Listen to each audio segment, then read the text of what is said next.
Well, we are beginning a 4-week series today on healing the wounded, healing wounded hearts, healing wounded lives. And I think that I was saying to somebody this morning, I told my wife and last night and somebody here this morning that this is a series that I am very passionate about. It's a series that I'm very excited about sharing with you over the next 4 weeks. And today, I want to talk about healing those who have been wounded by friendly fire. And in Canada, we know something about friendly fire. In April of 2002, an American fighter jet dropped a bomb near Kandahar, killing 4 Canadian soldiers. Now remember, it was an American fighter jet. Our allies that dropped this bomb, killing 4 Canadian soldiers, injuring 8 others. And then about 4.5 years later, in September 2006, U.S. warplanes fired on NATO forces in southern Afghanistan and killed 1 Canadian soldier and injuring 30 others. Now, obviously, anytime a soldier dies in war, it is a horrible thing. It's something to grieve and to be sad about. But when that soldier is killed by someone that was on the same side, someone that in these cases was actually there to protect them, it's even more painful, it's more difficult to accept. But the reality is we all know something about friendly fire. Every last one of us here this morning, probably all of us have been hurt by a brother or sister in Christ, by a spouse, by another family member, by a close friend, a co-worker, a business partner. We've probably all been hurt by people that we believed were on our side. And part of what I want to do this morning, and I admit it scares me a little bit, I want to open the door of my heart. And I'm going to share with you one of the most painful experiences that I have ever been through in my entire life. One that impacted my family, one that impacted the church that I pastored at that time. And I want to share with you my experience of being wounded by friendly fire. And my hope is that this will help open doors for you as individuals and as a church to bring healing to some of the things that Rosewood has been through, is still going through, and hope to bring healing to all of that.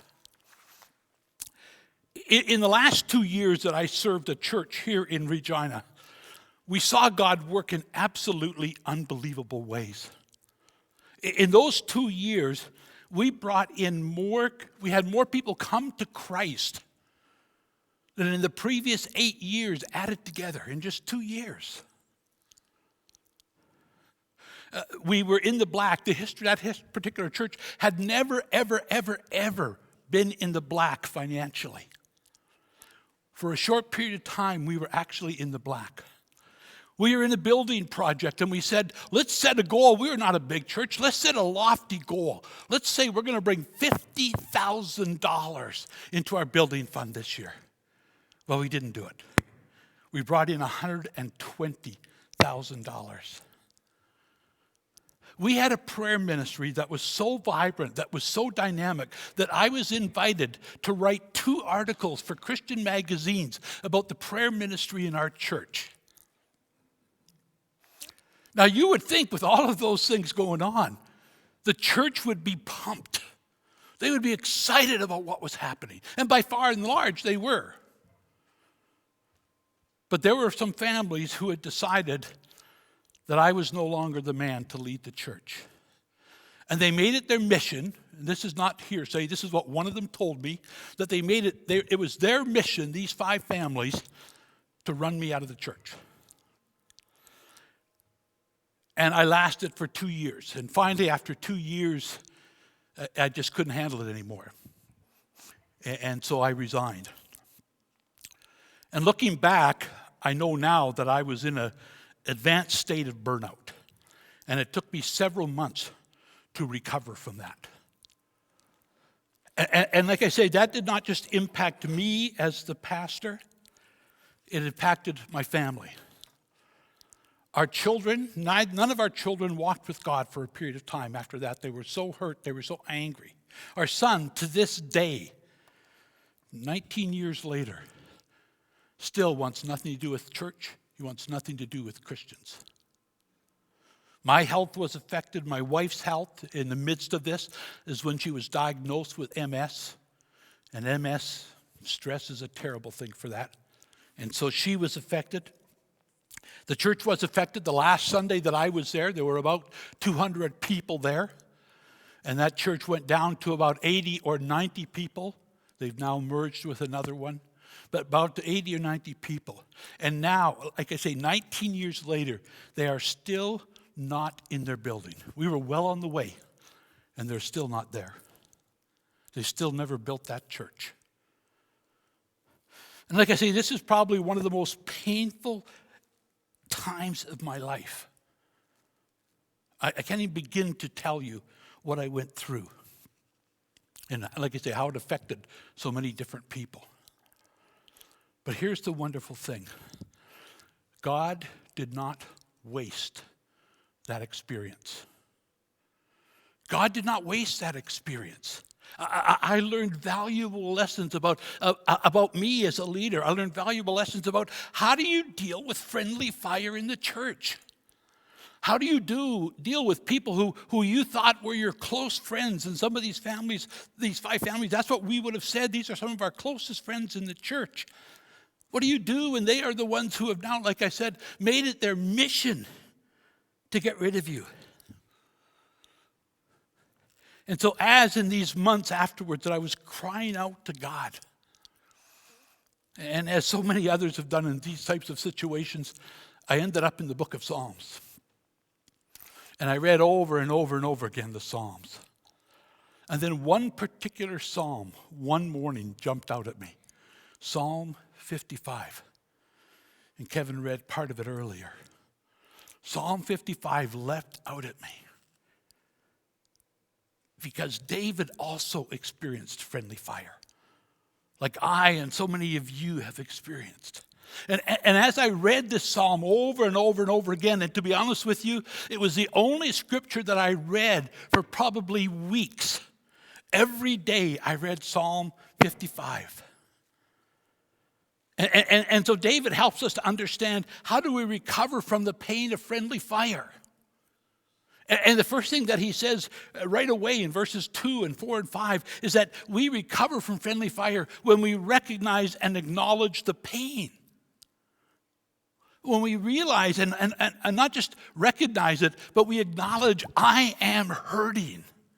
I am hurting like crazy. And listen to these words that David says, my thoughts trouble me, and I am distraught. He says, my heart is in anguish within me. The terrors of death assail me. Fear and trembling have beset me. Horror has overwhelmed me. Just think of what was going on in his heart and mind as he is crying those things out to God. Now, David was a powerful, powerful leader. Today, Israelites would still say that he's their greatest king. And we were in Israel in February. And where David's tomb is, there's a huge space where the rabbis just come and they read and they pray there, because that was the tomb of David. That's the respect that he is still held in to this day. He was a tremendous warrior, a great warrior, the best of the best. This is not a man who was given to fear and trembling. This was not a man who would express that he was filled with anguish, that he was emotionally confused. But this attack, this friendly fire, had so demoralized him. And he was so fearful, and he was actually shaking. This great leader doesn't know what to do. He's confused. What do I do about all of this? And I don't know about you. Maybe because it's King David that is saying these things. But this is, to me, a very, very powerful image of the depth of pain that he was going through as a result of the betrayal of his friends. This friendly fire that he was experiencing. And if you've ever experienced friendly fire, then you know something about what he was going through. If you've ever been betrayed by someone, if you've ever been wounded by someone that you deeply loved and cared about, somebody that you trusted, it feels like your heart is being ripped out of your chest.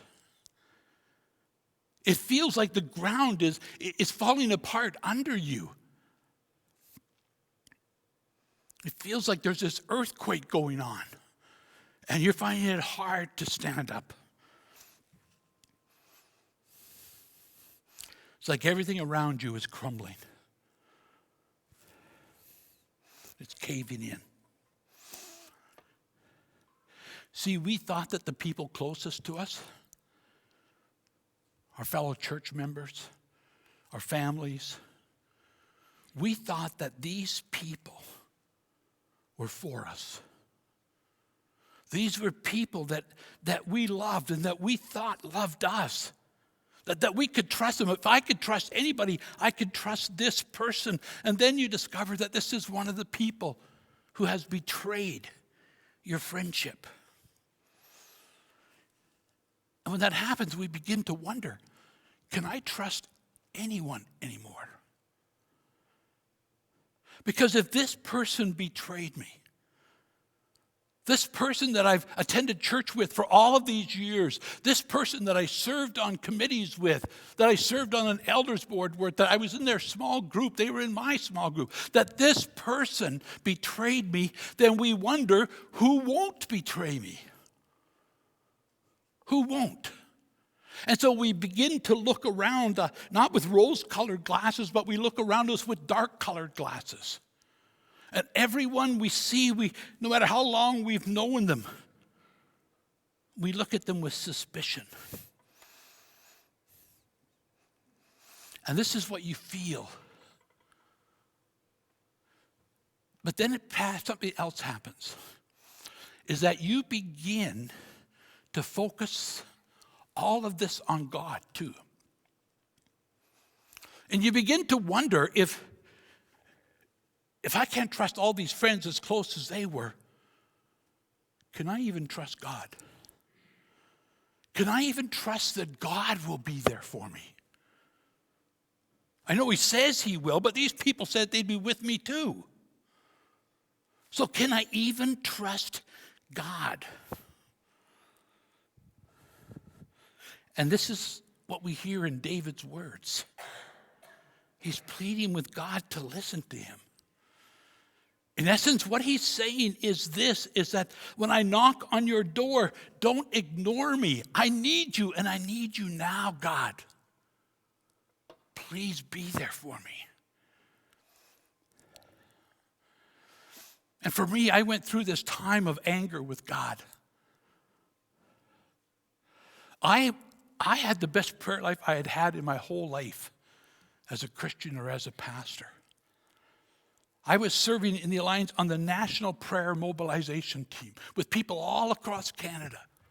And we were leading this initiative to try and build more prayer in the Alliance at the request of our president at that time, Arnold Cook. I had never had such a powerful prayer life. And I remember becoming so angry, God, I've never prayed to you like I do now. I pray constantly for other people, for our church. What are you doing? Why are you doing this to me now?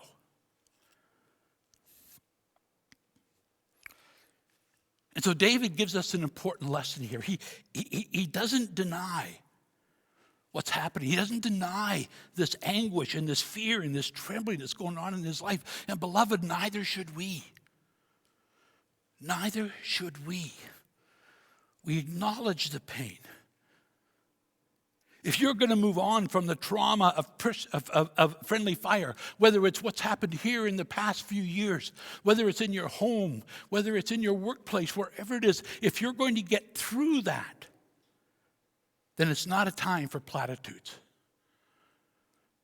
It's not a time for things like, well, I'm a Christian, so I don't hurt. I'm a Christian, so I never get angry. I'm a Christian, so I never feel pain. I'm strong. I'm filled with Christ. I'm filled with the Spirit.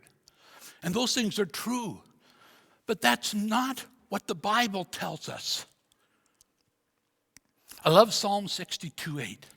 It says, God says, pour out your heart before me. And sometimes, isn't it true that what's in our heart, it's just overflowing with praise and with gratitude, with worship. And so we pour that out to God.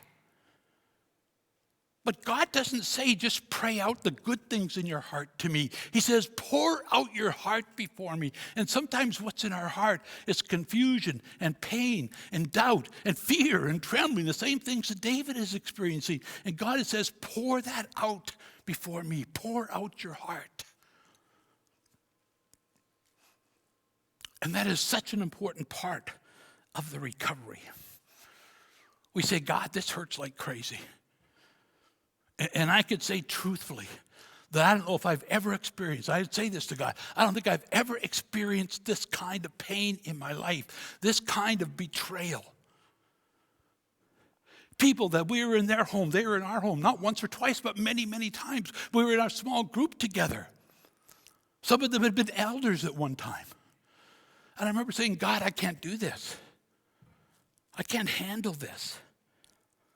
So we admit it. And then we move on.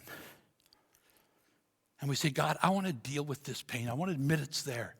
And I don't want to just stew in it. I want to deal with it in a healthy way. I want to deal with it in a biblical way.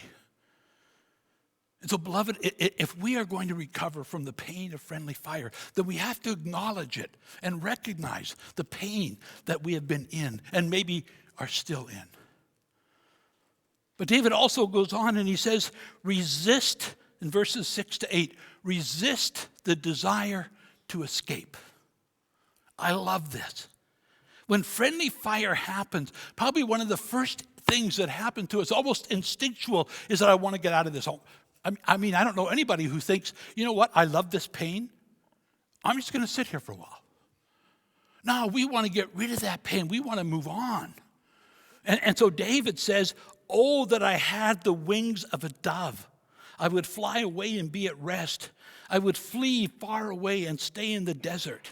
I would hurry to my place of shelter, far from tempest and storm. There are many, many ways that people escape. Different ways that people fly away when they experience friendly fire. Some is that they just remove themselves from it. We change our relationships. We change our place of work. We change our churches. We physically escape. Some people escape into stuff. They escape into things, to alcohol, to medication, all of those things. They escape into video games. But they emotionally escape from the pain. We shut down emotionally. We keep people out. I would just sit for days alone in my house. After I left the church, I'd get up every day and I'd drive our daughter to high school. I would drop her off and I would come home and I would shut all the blinds and I would just sit in my office in my basement. And I would just cry out to God. Let me tell you how bad I wanted to escape. I began to ask God to give me a heart attack or cancer. I seriously asked God for that. Because you see, if I died that way, my wife and my children would still get my insurance. And I would be out of that setting. I look back now, and I'm kind of horrified that I prayed that way, and yet it says something about the depth of the pain that I was in. I don't want to be here anymore. I don't want to commit suicide. So God, you commit suicide for me. Give me cancer. Give me a heart attack so that my family can be provided for, and yet I can be out of here. We have all kinds of way of shutting down and keep people at a distance. We refuse to risk any more in relationships. We don't want to get close to anybody in case they betray us too. It's a risk. It could happen again. And the sad part is that it could. And so we just said, I can't do that again. I can't do that. I can't live through that again. And so we just have maintained superficial relationships with people. I'm not going to open up. I'm not going to reveal myself to anybody.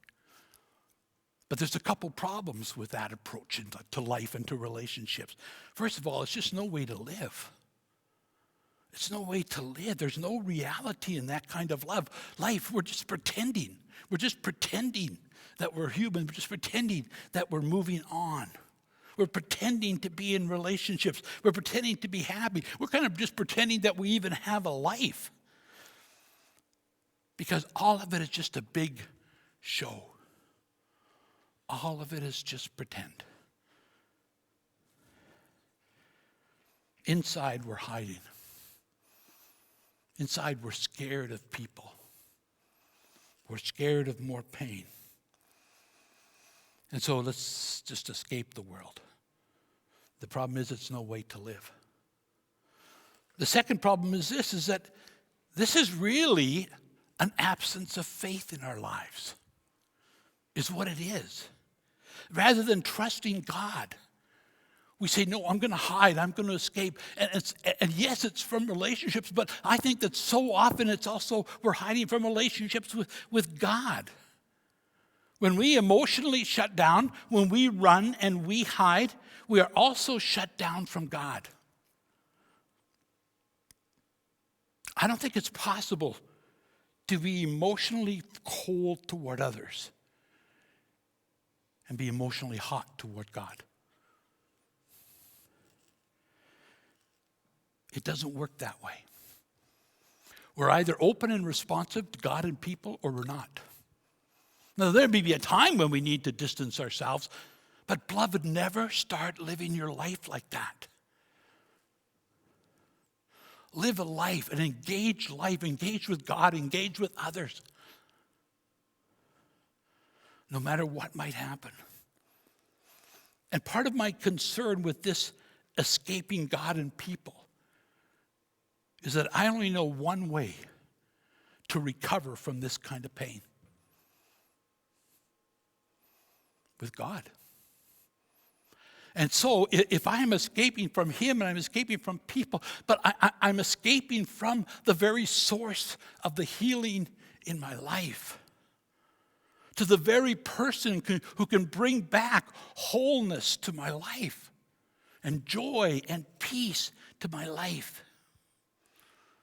If our response is to escape, to hide, if we're going to shut ourselves off from the only hope we have of healing. And so we're sentencing ourselves to life.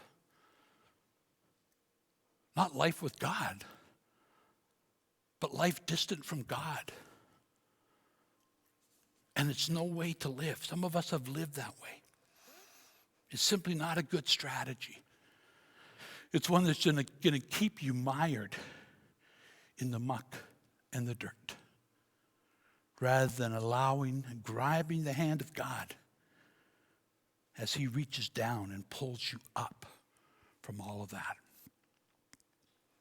And if we want to recover from friendly fire, then we've got to recognize and acknowledge our pain, and we've got to resist that desire to escape. But we also have to realize that we still have a ministry.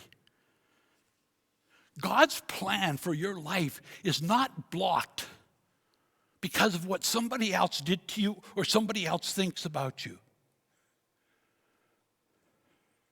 There's no way that God was saying, boy, I'd really like to use Dan in that ministry, but these people said he's a jerk, so I guess I can't use him anymore. No, God still has a call on your life as He has on the life of every follower of His. And he says, and David says in verses 16 to 18, but I called to God and the Lord saves me. Isn't that wonderful? I called out to God and the Lord saved me. Evening, morning, and noon I cry out in distress and he hears my voice. He ransomed me unharmed from the battle waged against me, even though many oppose me. Even though many oppose me, God did not. He saved me. Do you remember at the beginning of the psalm, David is all over the place emotionally. He's up, down, he's all around. He even doubts God. I don't know if God's going to come through for me. He's not sure if God is going to hear or if God is going to respond.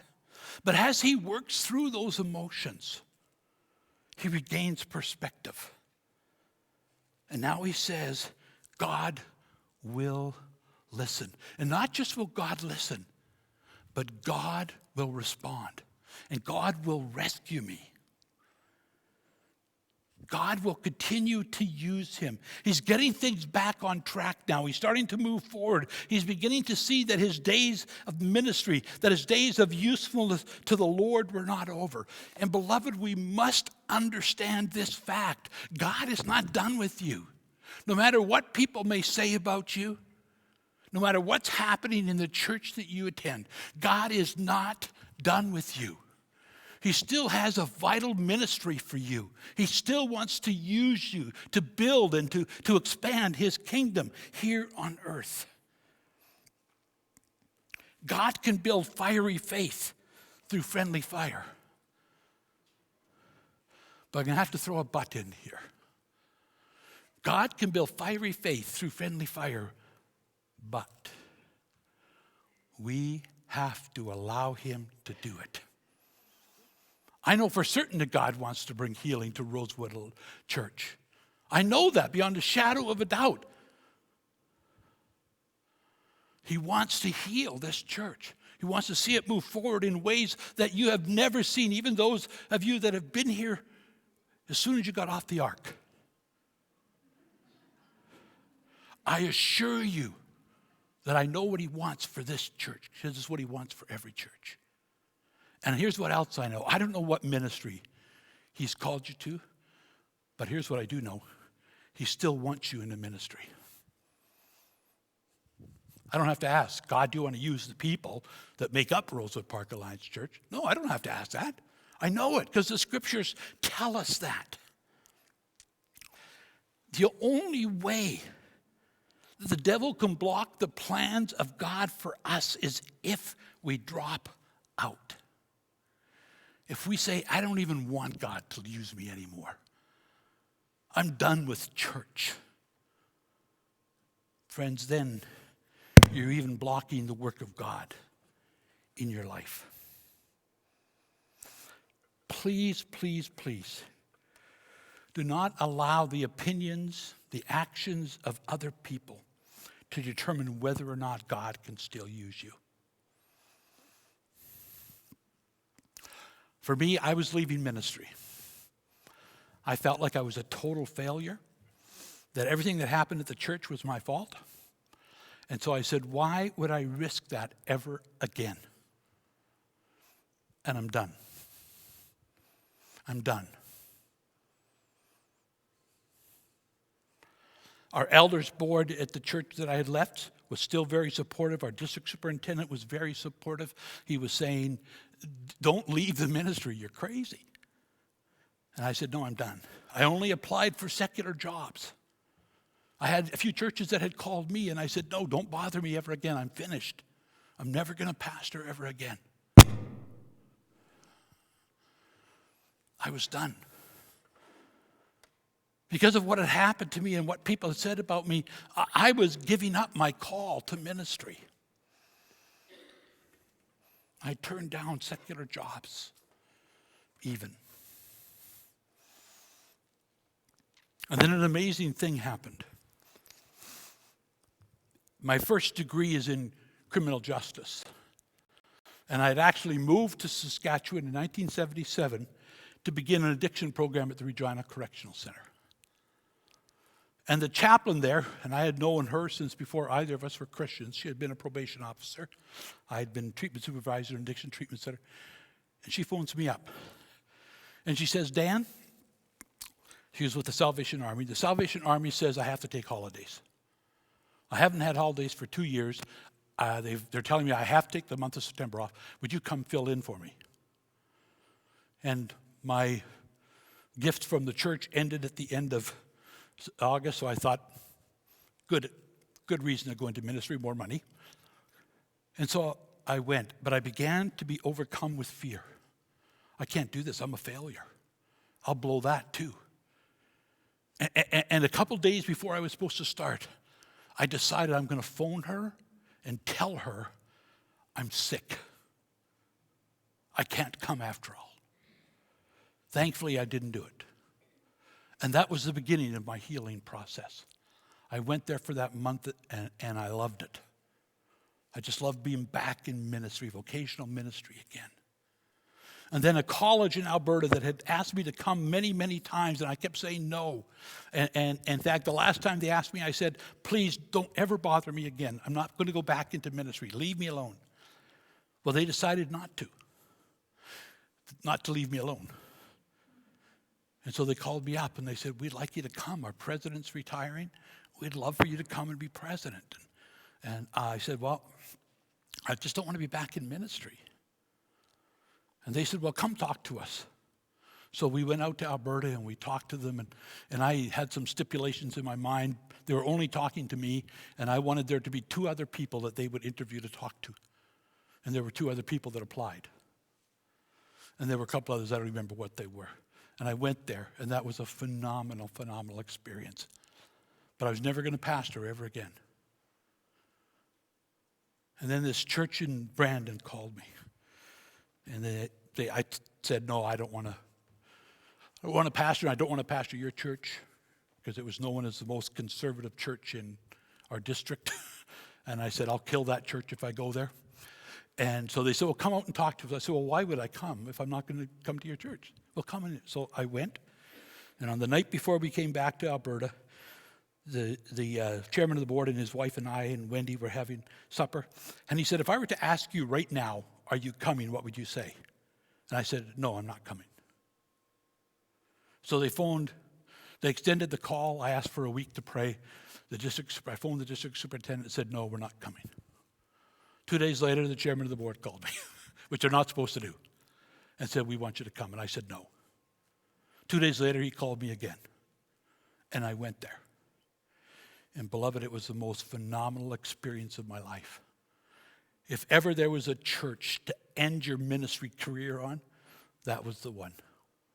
We saw God work. We grew from 150 to 550. We saw people getting saved left and right. It was a phenomenal, phenomenal experience. But all along, God was rebuilding. In one of those days when I was saying I'm done, I turned down the college, I turned down all these other places. And I was just in prayer, and all of a sudden I remembered something. I remembered this man named Joseph who had been betrayed by his family. They sold him into slavery. And he ended up in Egypt. And he's working for a man, and the man's wife betrayed him, and he was thrown in prison. And there were some other people thrown into prison with him that were in the Pharaoh's court, and they told him they would bring his name up to the Pharaoh, and they betrayed him, and they didn't do it.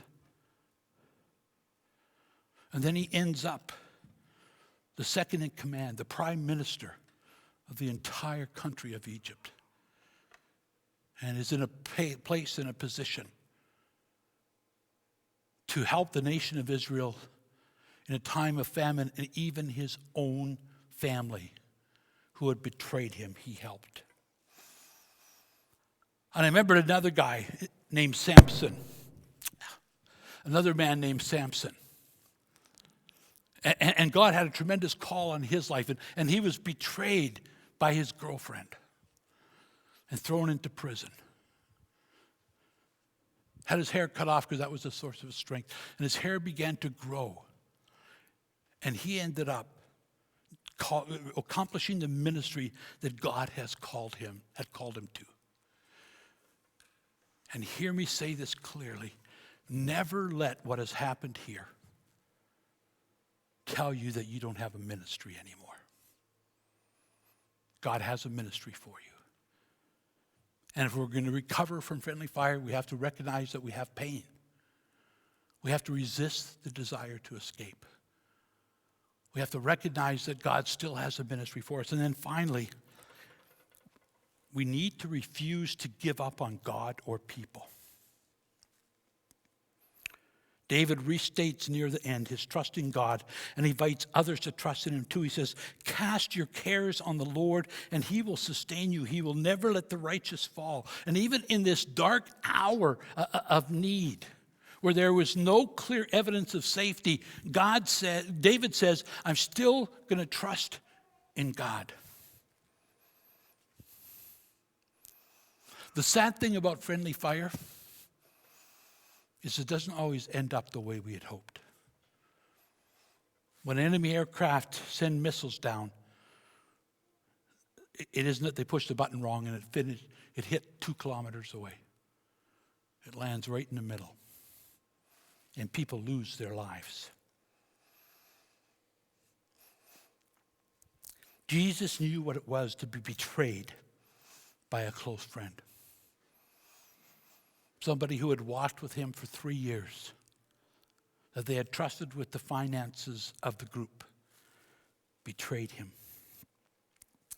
And the interesting thing is, he didn't try and stop Judas. He didn't take his own revenge on him. He simply trusted God. God, not my will be done, but yours. And of course, David also knew what it was. This whole psalm is about his betrayal and to suffer the pain of the betrayal of close friends. And it's always going to hurt. If it doesn't hurt you, I'm concerned about your mental well-being. If somebody that you love and care about, that you trusted, hurts you and betrays you, if you don't feel pain, that's a bad sign. It's not a good sign. But David says, God is saving me now. He saved me in the past, and I'll trust him to continue to save me. My fate and my enemy's fate is not in my hands. It's in God's hands. I'm just going to trust him to do it for me. No matter how much I hurt, I'm going to invite anyone who wants to walk with me in this path of healing. Jesus is one who didn't survive his betrayal. He died. But he rose from the dead. He rose from the dead. David lived to continue his reign. His son, Solomon, went on to become the wisest person in the history. His family line led to the birth of Jesus, the Savior of the entire world. He still continued on. He didn't give up on God or people. And our trust will not be misled either if it's in God. Now, I know that there are some of you here this morning who identify with all or some of what I've said. I know that because you've lived through a lot of pain in the last 3 years. A lot of pain.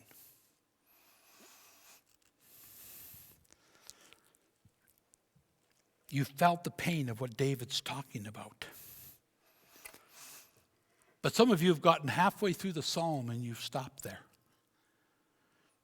And you're still in your pain. When there is a God who is longing to reach down and to help you out of all that pain and all that stuff. It's no way to live. It's no way to exist. And so it's time for you, the people of Rosewood Alliance, to finish the psalm. God offers healing. He stands ready to listen. He stands ready to heal your pain. But he says, I want you to dump it on me. I want you to bring your pain and I want you to give it to me. Cast it on me. It's time to move on. Let him have it. And understand that you have been deeply wounded by somebody that you cared about. And that every relationship for you now offers risk. How do you know that this other person or that other person won't do the same thing? How do we know that God won't do that? It's a step of faith.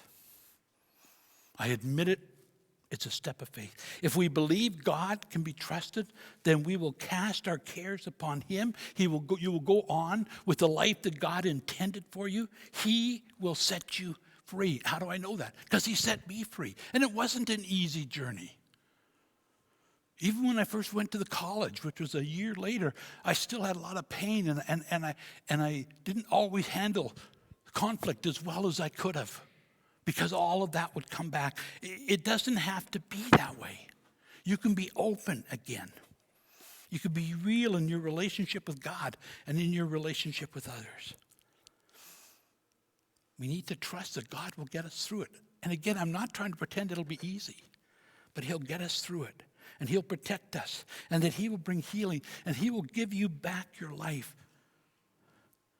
And that is the way to respond when we've been hurt by other people, when we've been wounded by friendly fire.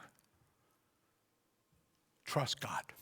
Doesn't mean the pain will be gone next week, but I can assure you that he will bring healing to your life if we will just let him.